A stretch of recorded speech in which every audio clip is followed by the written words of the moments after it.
Hey everyone, surprise, surprise, we are back for season 3 of How We Bounce Back. It's been almost 3 years. 3 years when we abruptly ended season 2 of How We Bounce Back in the fall of 2021. Before we get started, I know we have this new set, somewhat familiar set. We got the sign, we brought it back. Curtain over here that doesn't even go all the way. I know it's a limited set. Got my dad's tapes, cassettes as some sort of PD over here. There's a line with a bird, and then our TV kind of sticking down right there. So, doing the best we can with what we have right now. Probably have to do some explaining on why season 2 ended abruptly back in October of 2021. So, if you recall, we had started season 2 in May of 2021 after my dad had passed away. Went through a few episodes.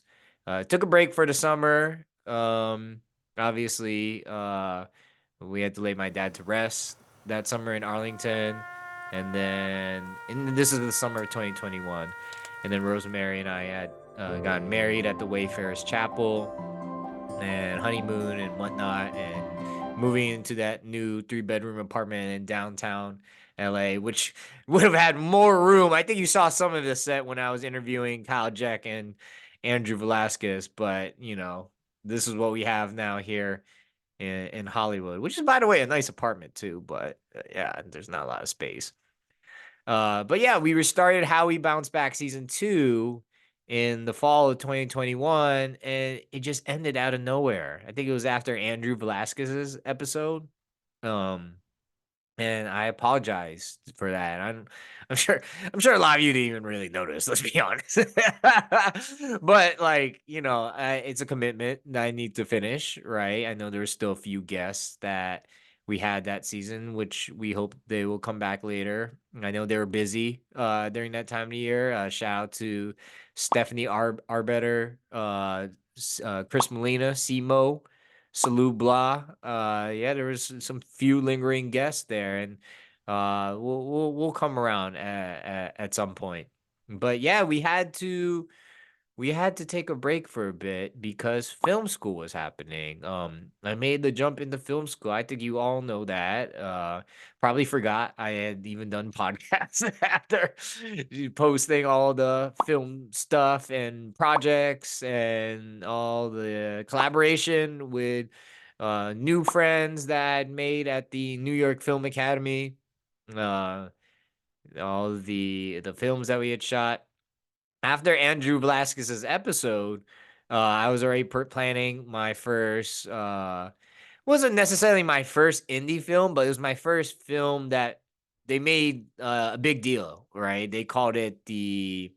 Um, they called that the first semester film. I can't even remember what the heck the name of the project was, but the name of the title of the film was called Turning the Tide, which I had um my fellow actor friend Riel Heli. He had starred in it with several other people. It was a student project. It was about a young Filipino boy that joins the U.S. Navy and is subject to racism and bullying during his basic training, his upbringing, and yeah, it's actually available on my website to stream. Don't judge it too hard. Obviously, it's not actually an indie film production. I would say it's more of a student film production, given the younger cast, and it didn't have really a big set with production design or wardrobe or makeup or whatnot. But we still had a wonderful DP. Shout out to James Valdez, what a wonderful guy. He just recently got an award for his thesis film at the DGA, Directors Guild of America. Yeah, turning the tide. We still had a boom operator. Shout out to Barack. We still had second AC, first AC. We shout out to Devansh. That's the first time I met my man's Devansh. We'll get into that very soon. Had a good collaboration with him near the end of my time at grad school.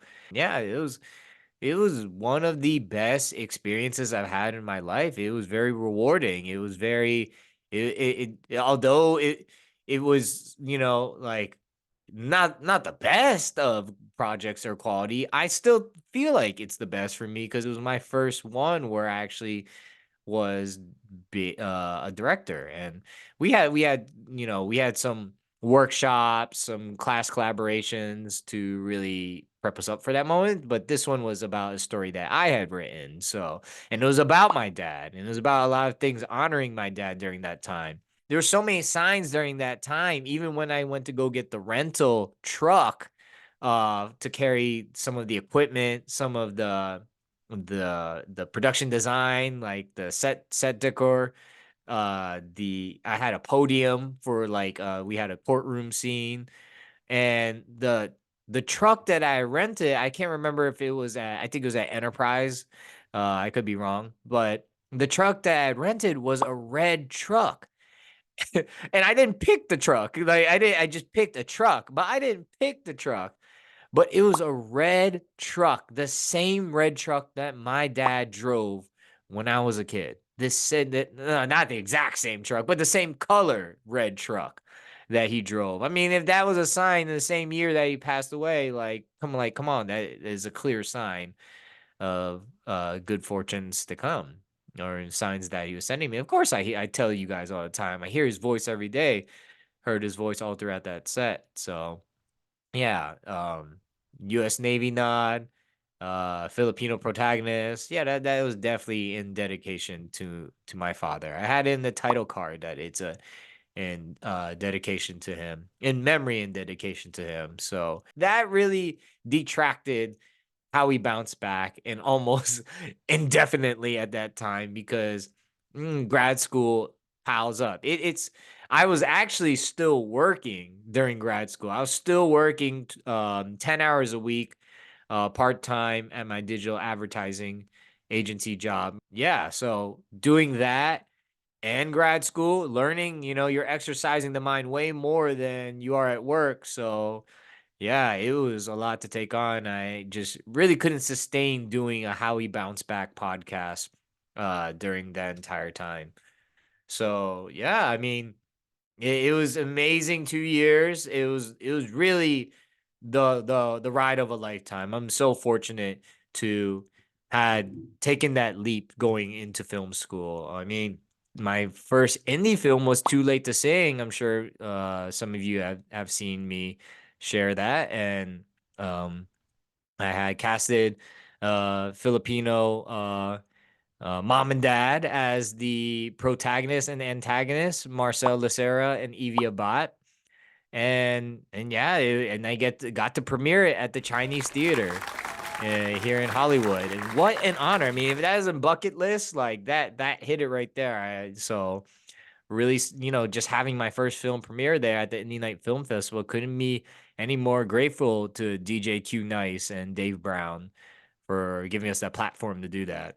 It's just it was really the ride of a lifetime. I mean, and I could go on and probably don't want to bore you all to death because I'm probably repeating all the same stuff that I've already shared on social media. But yeah, after my grandpa Tata had passed in 2012, from 2013 to 2016 was the absolute best years of my life. At that time, it just skyrocketed, and just getting that brand USA job. Like, I didn't know there was really a life after college. I thought it was gonna really just be, I don't know, in my mom's basement playing Madden, playing video games and Grand Theft Auto, which I did do after I graduated.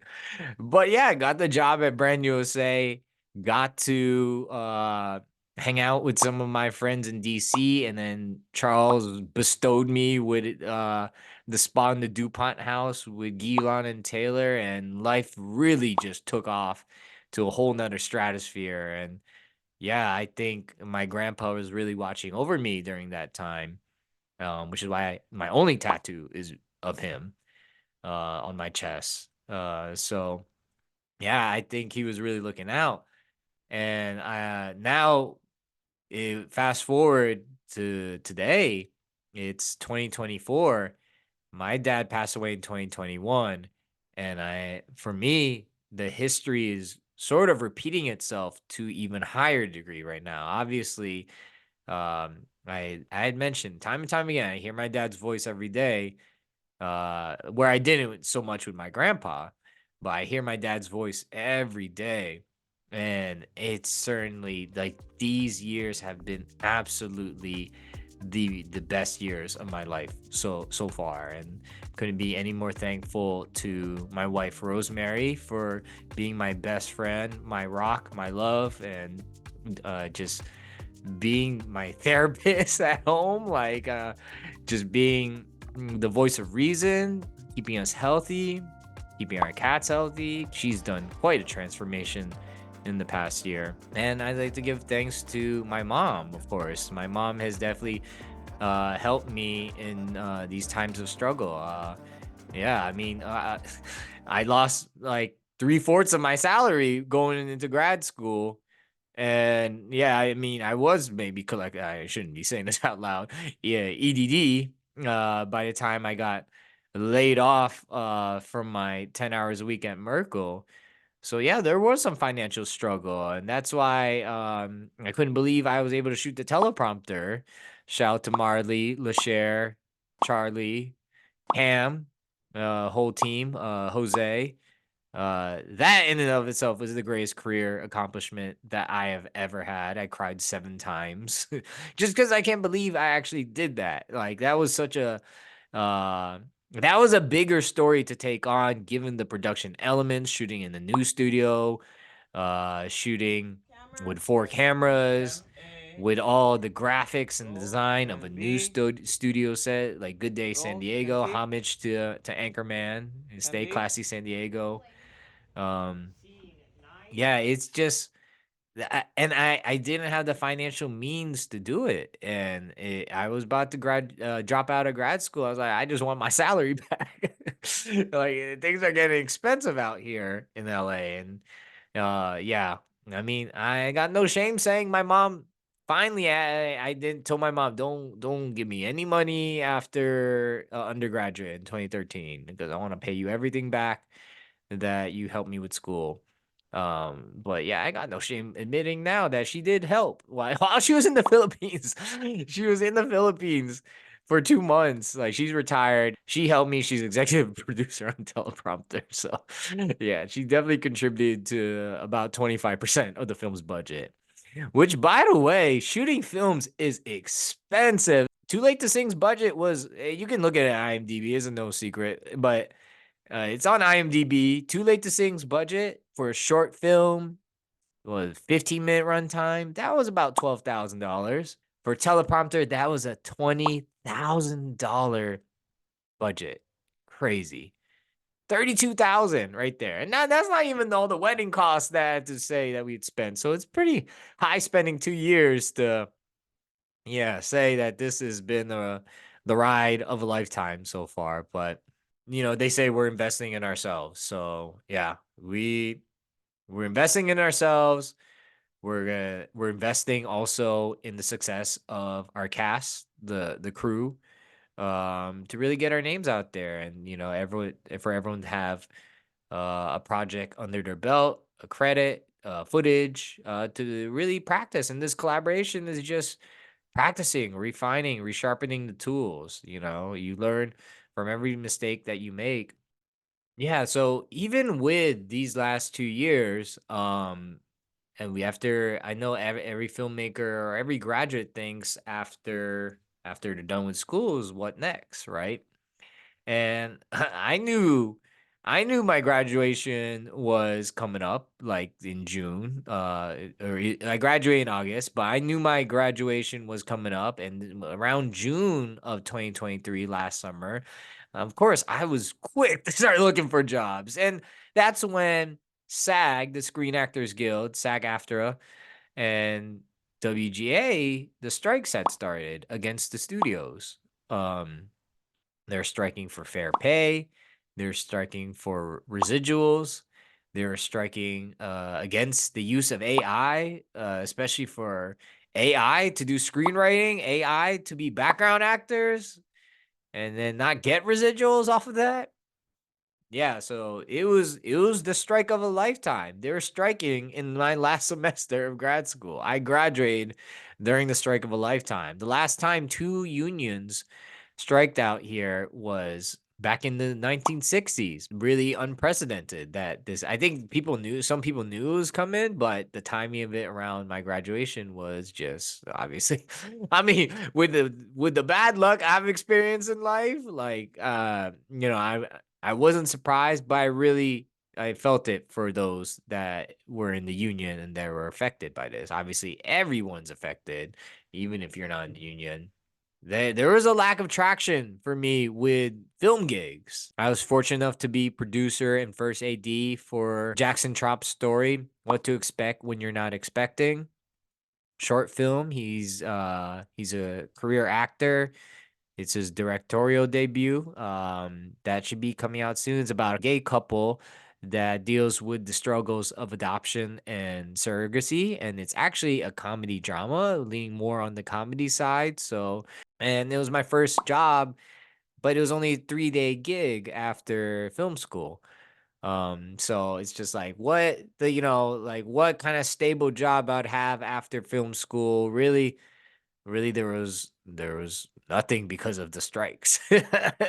And if you decide to work for the studios, you're a scab. I think we all know what scabs are with the union. I don't want to be no scab. I had to make sure I'd gotten a stable income, especially living with Rosemary, especially making sure the we're paying rent and keeping the roof over our heads and not not giving up, or not giving up and moving back home. And you had to make sure that that we can save. And so I had to go back into my digital advertising career, working for an ad agency. And yeah, I'm fortunate to have gotten that. But it has caused a lot of stress and anxiety, and just like, damn, I'm back in square one.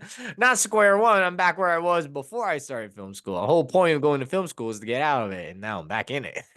I got into film school to get back in it. Like, how does that work? Yeah, this is how the crazy cycle of life can be. Um, and that's exactly what was happening in the fall. A lot of stress, a lot of anxiety, um, and just exhaustion, I would say. Exhaustion working in a back in the 9 to 5 job, that servicing clients which are great clients, by the way. So no knock on them, but yeah, it's not like being on set. It's not like producing films. So there's a lot of anxiety, lack of sleep. There's a lot of year-end exhaustion. And I was entering a year-end depression, which is not as bad as the depression I had described in early 2017 after I left Highlink, before joining MediaCom. That was definitely the darkest time in my life. That was worse. That was worse than really anything, because I felt like I had sabotaged myself, but I also felt like I was sabotaged at that time. But yeah, I never felt so useless, and that's not a good feeling to have. Shamed and useless. Here, I'm just depressed because I'm not in where I want to be. I'm still fine. I'm still getting income, but I'm not in the passion field where I want to be. And so lucky to pick up the first feature film with the family. And I wanted to start up How He Bounced Back Again, because truly the reason why I never wanted to give up on the show is that before my dad passed away in March 2021, I recorded the episode, the season finale of season 1, which was my mother, Luz Velasquez. I think it was episode 11. So you can actually check that out, by the way. Shameless plug. But yeah, when I was recording that episode, I was in my mom and dad's house during the holidays, and I was recording it in the living room, the intro for that episode. And my dad, he usually sits in the dinner table in the kitchen. He's on his laptop. He hears me recording. I got the camera on the tripod on the stand. He stands up and he walks over to where I'm positioned. I'm just at that time I'm so animated, throwing my hands up and whatnot, and talking loud, and I got a calmer demeanor now. I got a bit of a calmer demeanor now. Um, but he saw all of that, and he just paused there just to watch it, standing there in the kitchen, looking directly at me, um, taping the episode, and I just saw the gleam in his face.